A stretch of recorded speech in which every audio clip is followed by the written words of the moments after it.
Today's episode of the FAQ Business Podcast unites around the theme of putting all your eggs in one basket. It's just that there are many different baskets. I will question you today to think about your niche, your product or service offering and your delivery method, your key person risk, running your whole business on a single platform like Facebook, website hosting, and backing up. This is a wide variety of issues, but they are all backed by the same problem. Have you got all your eggs in one basket? If any of these baskets break, has your business broken too? Welcome to the FAQ Business Podcast for business owners, covering 4 pillars: actionable education, inspiring leaders, businesses like you, and thought leadership, where we challenge your thinking. Hosted by myself, Jane Tweedy, I'm founder and lead trainer of FAQ Business Training, where we want to avoid you getting ripped off or ripping yourself off. We'll feature an amazing diversity of guests with lots to educate and inspire you. Let's jump into today's episode of the FAQ Business Podcast. Hi there, I'm Jane Tweedy, and I'm from FAQ Business Training and the host of the FAQ Business Podcast. Today's episode has come about through a variety of discussions, things I've seen in forums, and a variety of places recently, including my own issues with ill health. And this has led to today's topics about this whole idea, putting all your eggs in one basket. So many issues around this, I decided to kind of put them all together. But if there's a particular area that you want to delve into future, let us know and we can make it the topic of a future podcast. Firstly, we're going to talk about niche. And niche is something I think has been very confused in the past. And I think well-meaning people have led people to do the wrong thing, maybe for their own business. So my attitude with niching is that you need to know your niche. You need to know who you're talking to. So an example I give in a tea time tip I did on buyer personas and ideal clients was that if the personal trainer has a target market of 18 to 55-year-old females, that's a target market. Within that target market are different niches, different people with different needs. So for instance, the reason the 18 to 25-year-old single person goes to see the personal trainer versus the 25 to 45-year-old mum versus the 50-year-old plus mature person who's an empty nester, very different reasons for going and seeing that personal trainer. And if you want to communicate with them, you need to put up pictures that attract the 18-year-old or the 55-year-old. You need to communicate with them about messages and transformations they're seeking to achieve. So that's why you need to know your niche. Absolutely agree that you need to know that niche and you need to really narrow it down. However, does that mean you need one niche? No, it doesn't. Already in that example, I gave you at least 3 different niches you could consider. But what about other things? During COVID, this became very apparent. There were some people that had narrowed down, say, for instance, they were a copywriter, and they narrowed down to focus on a particular area of copywriting. So they wrote website copy and articles and things for the travel industry. Well, what happened during COVID? There was no need, no demand for that particular topic. However, what was stopping that person who was a good writer and a good way of communicating with people and being able to get things out of people? What was stopping them doing other industries? So sometimes niching down too far and putting all your eggs in that one niche is not a good idea, because like happened in COVID, the niche broke and suddenly you don't really have any clients left. Not a good way to be. So really look at it. Is there an alternative niche you could have that maybe might counterbalance? So if times are tough for one, are times easy for another industry? Maybe that might be a good counter to have. What about if you have a single product or service offering or a single delivery method? By single delivery method, I'm talking about something like, for instance, a coach or a trainer who only offers face-to-face, one-on-one type methodologies. So obviously, again, during COVID, we saw that have to change. People had to switch from face-to-face to online. Great, we saw that change. But what about an ongoing change? So a lot of people now are offering their online and face-to-face offerings. So they have changed a little bit, but they're still potentially doing only one-on-one. If you're only offering one-on-one, then what are you constrained by? Obviously, there's only a certain number of hours in the day. And this has certainly been highlighted for me, particularly in a recent renewal of a contract I have, where the number of hours have been severely cut due to a loss of part of the contract by the provider. And what that means is that there's very limited opportunity for me to provide that service during a week.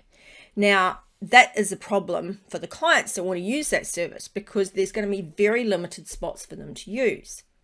So they're going to potentially have to look at other things. But obviously for me, that also means I have to look at other ways to replace that income from that particular income stream.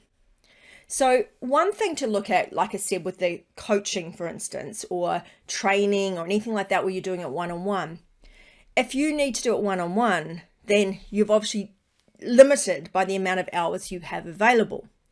And you can't spend 40 hours a week potentially doing one-on-ones. You're potentially doing 30 hours plus 10 hours of admin work and all the other things to run that business. So really think about how that's going to constrain you. Now, you could bring in other coaches. They could also do one-on-one. How about looking at other ways to deliver? Could you offer a pre-recorded course that people can buy things and do things themselves without you being there? While you're fast asleep, you are actually selling. So consider whether there's options like that for you. Anything can be sold in a different way if you think about it. You've just got to be open to ideas.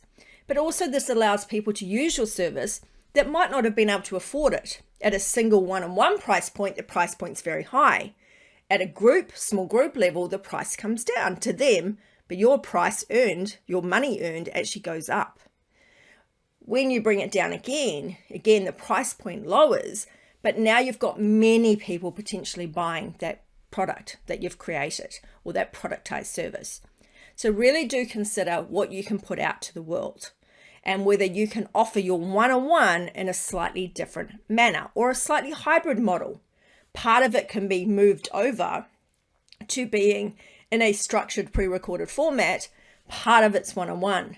Therefore, the stuff that you're repeating over and over, when you're explaining a concept or a theme, you don't have to do that face-to-face all the time. Do that bit pre-recorded and then show them the implementation in the session. So really think about how that could work for you. What about key person risk? This for me is a big problem at the moment because I am definitely a massive key person risk in my business currently. In the future, I do intend for there to be multiple trainers and things. So I won't be the only person in the business, but currently I am. And well, the only main deliverer of content in the business. That is a massive problem and a massive bottleneck. So because I have been sick for the last few months, I haven't been able to deliver to the standard I would like to deliver or the quantity I'd like to deliver, and have had to let some things go and really had to pull back on some things. That's been very hard. It's been really frustrating for me. It's been frustrating for clients, and it really does highlight this key person risk. So when we first start our businesses, we often do start with just us. And that's okay to start, but you need to move past that quickly if you want your business to grow. So that's something I'm definitely going to be looking at in the next year, is getting some of these other trainers on board so that it's not completely reliant on me, because that becomes very tricky in times when things are a bit tougher. But also making sure that the membership and things is going more smoothly so that that has content and things for people to buy, regardless of whether I'm available or not. Another issue I've seen brought up recently is running your whole business on one platform.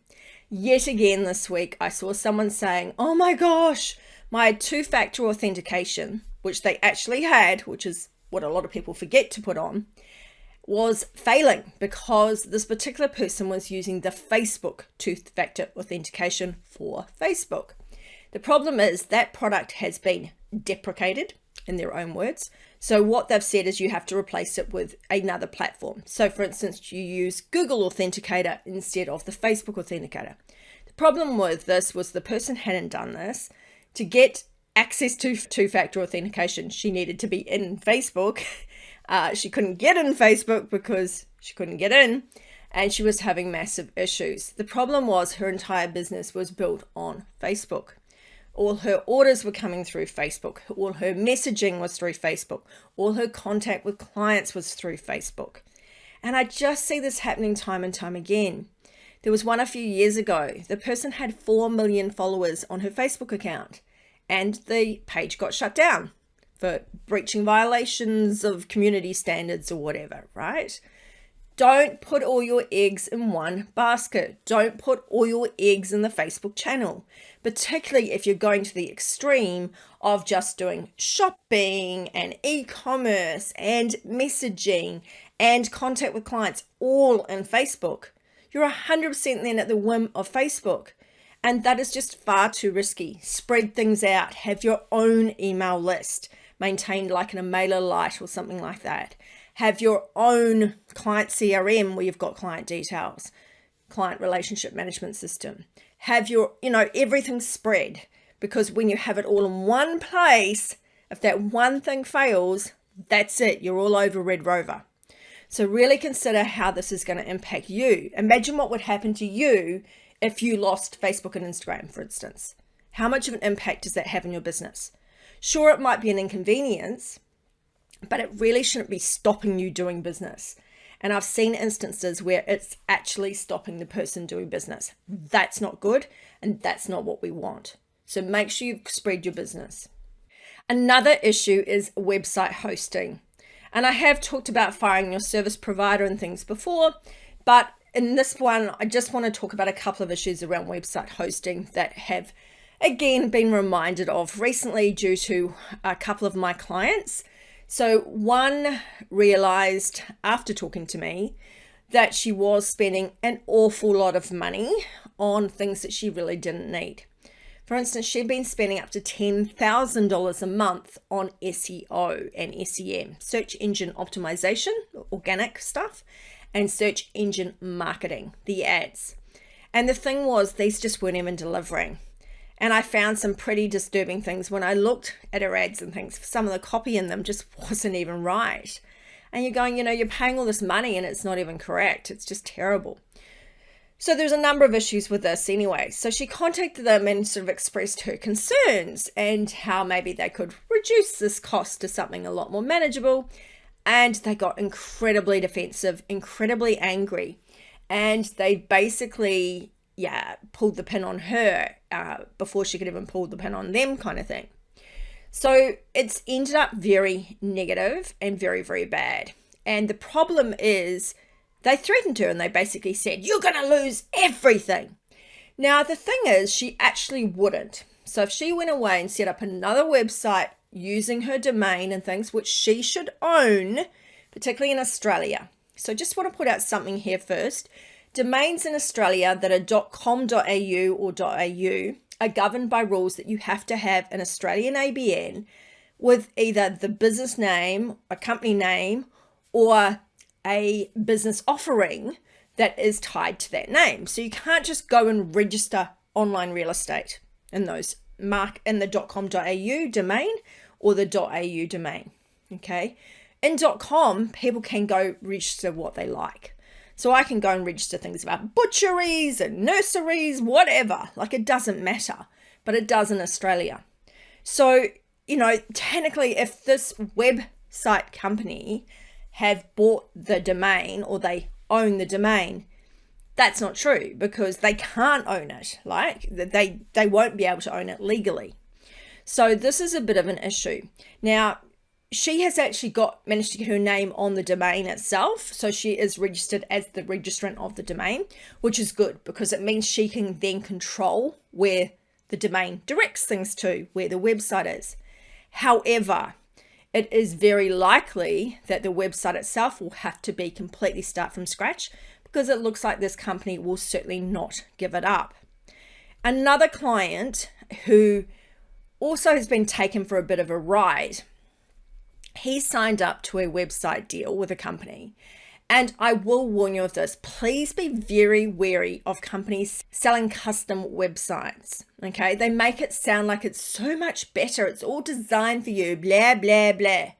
What they're neglecting to tell you is therefore they basically hold you ransom because you're kind of contained to just them to service the website. You don't have what's called a content management system typically. You can't go in and edit things yourself. You can't go and change the text and change the pictures and things. You can't do that easily. Even if you can do that piece, you potentially can't add new pages and things like that. So you make it very restrictive. So my strong advice to you, please stick with something like WordPress or Shopify. Please don't go down the routes of these custom sites. And I'll give you an example from one of my clients. I said to the client that, he really needed to create some extra pages.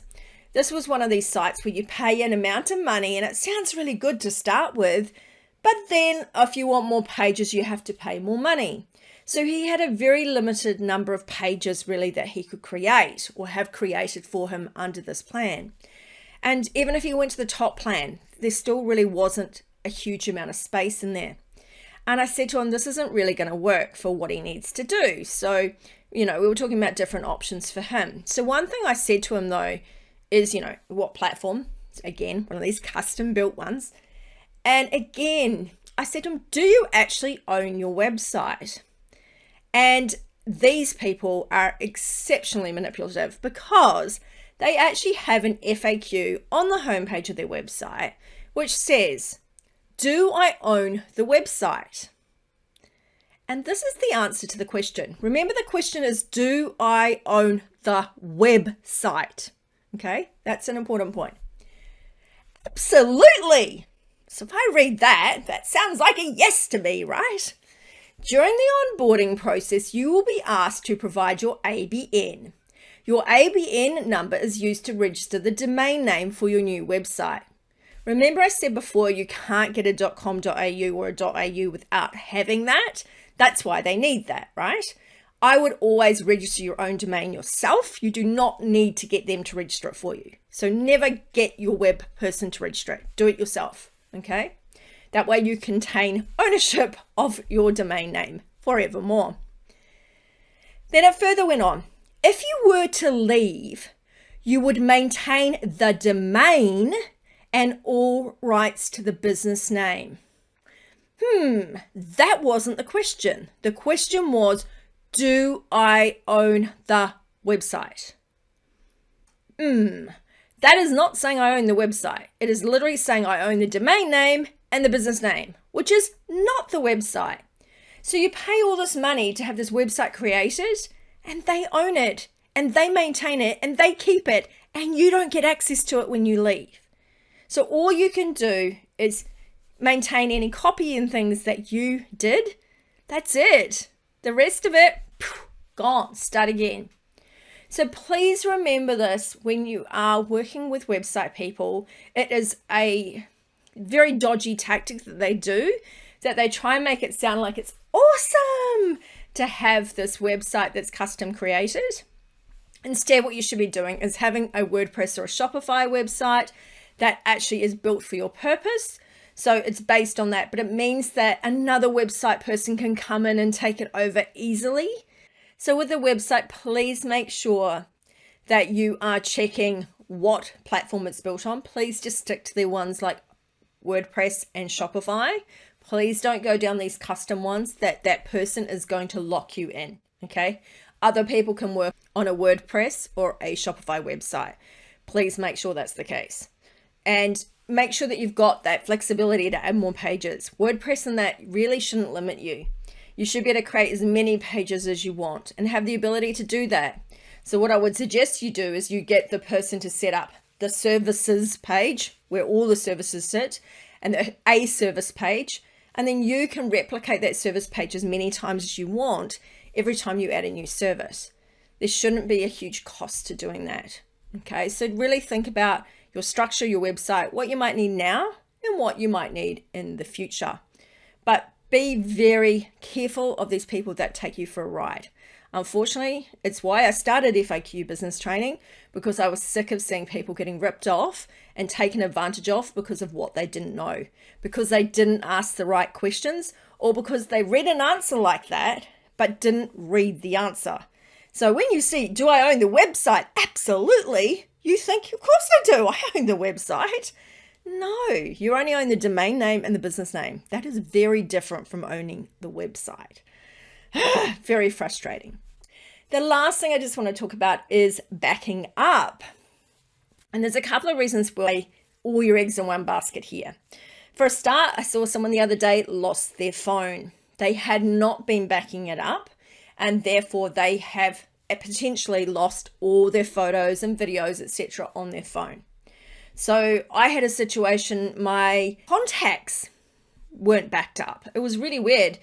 And I literally went in the contacts one day just to show my partner something and saw that there was like 798 contacts in my phone. Literally 2 days later, I went in and there were none at all. They just vamooshed. And then mysteriously, half of them reappeared, half did not. And about 400 came back. So it was very frustrating because I'd get people message me and then I'm like, who the hell is this person? Very annoying. So making sure you have proper backups for things like even the contacts in your phone, but your photos and things. Now, some people use things like iCloud. So they go from the Apple iPhone or whatever to the iCloud. Check what's going on there, because I have seen situations where you delete it in iCloud or delete it on the phone, it's deleting it in the other spot. So some people think, oh, I need to clear memory on my phone. They think they'll delete the photos on their phone because they're safely in iCloud, not realizing they're deleting them in iCloud too. Okay, so please be careful of this. It's a little trap for young players. I know that I set up OneDrive on my computer, which I still haven't had a chance to sort out and get rid of because it's a nightmare. Anyway, what OneDrive does is it effectively stores all the files with these ridiculously long names in the cloud, which causes issues for a start. But what it does is if I delete a file on my computer, it deletes it in the cloud. And my problem is I haven't got enough room on my computer, because every time I record a podcast, for instance, I'm using up about 1.5 gigs of space. By the time I have the videos, by the time I had the podcast and everything, it's a lot. So it's taking up a lot of space. So I have to keep moving things off. Now, if I just delete them thinking, oh, they're in the cloud. No, because the cloud will delete on me as well. So make sure that you have that one way to the cloud or something like that set up, or you have an external hard drive backup. So I tend to have a hard drive backup. I put everything on the hard drive and then I go and delete it. But remember now that that's going to delete from the cloud, so I'll only have it on that hard drive. And like lately, my hard drive's been playing up a little bit and it's been doing some funny things. So again, don't put all the eggs in that basket. Back up that hard drive to another one. Ideally, do not store it in the same location, because if you have your computer, your hard drive and everything here, and there's a fire, it's all gone, okay? So think about, can you take it somewhere else? If you have an office outside, take it to that office. If your partner has an office or whatever, get them to take a small hard drive, a portable hard drive to their office. That way you don't have all your eggs in one basket, or in this case, all your hard drives all in one location.